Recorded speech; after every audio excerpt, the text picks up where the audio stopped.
And I want to take this cultural critique. I will admit to you that I look at us and I admit that I can see why there's some flaws and faults in the foundations of our families is because we stopped telling the story of how God brought us over.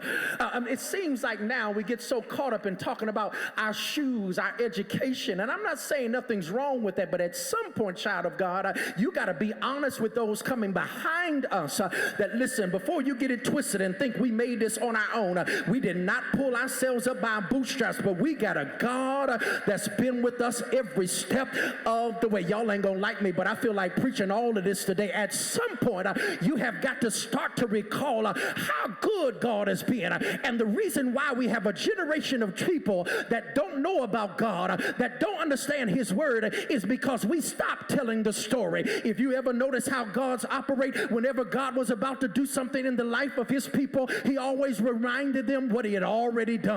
When they were getting ready to cross over into Canaan, he was telling them, I'm the God that brought you out of Egypt. When they were in captivity in Babylon, he said, I'm the God that brought you out of Egypt. At some point, he lets them know that before you move forward, you got to remember where you came from. And I ought to have some people here under the sound of my voice. If Rahab, a pagan woman, knows the goodness of God, what about you that should be recalling and restoring and talking about how good God has been?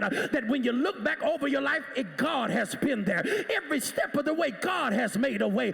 Every door that's been opened, God is opened it. I wish I had somebody that could help me. Look at somebody and tell them, I know something about the sustaining power of God.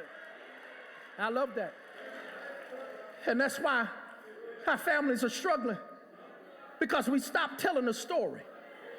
We stopped telling how good God has been to us. And we've developed this humanism, this secularism within our own families. We tell each other, as long as you're just smart, you can make it. As long as you can do this. But at some point, child of God, you can't forget God's been with us. And we as black people ought to testify, God's been with us through the Middle Passage, been with us through slavery, been with us through Jim Crow. He's been with us. I'm here to tell you, the same God that's walked us through. I wish I had somebody that can testify, God's been good to us. And the problem is when we stop telling the story, then we don't recall and remember what God has already done.